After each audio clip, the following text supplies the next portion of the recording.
God's instructions provide his provisions. I'll give you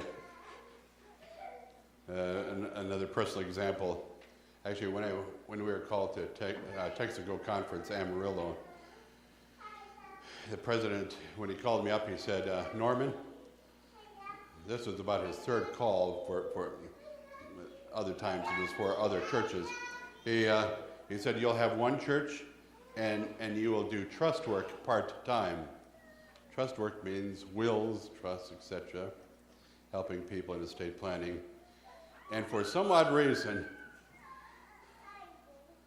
I said, I'm interested. Where is this, elder, I think I better pray about it, it was unusual for me to react that quick. After we hung up, I got to thinking, I've got a will.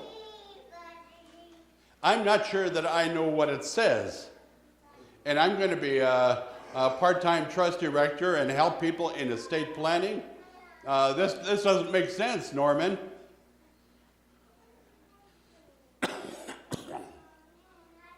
Well, we got there.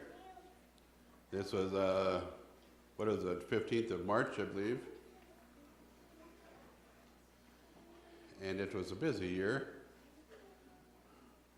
Our church attendance was before we came, about 105, Sabbath after Sabbath.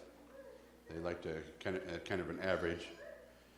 By the end of the year, after having a major crusade, we had baptized just about 100 individuals.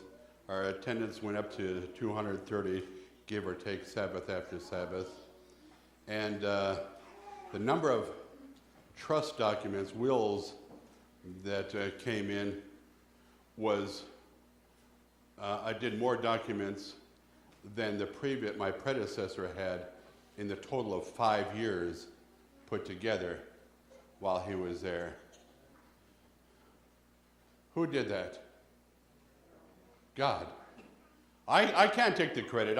I can go through and give you example, one right after the other. It's not me.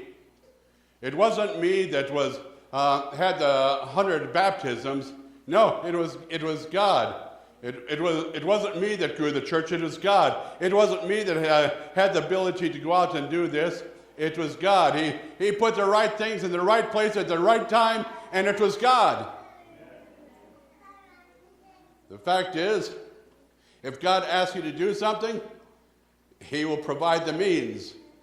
Whether you think you have the ability or talent, that doesn't matter to God. He can do all things.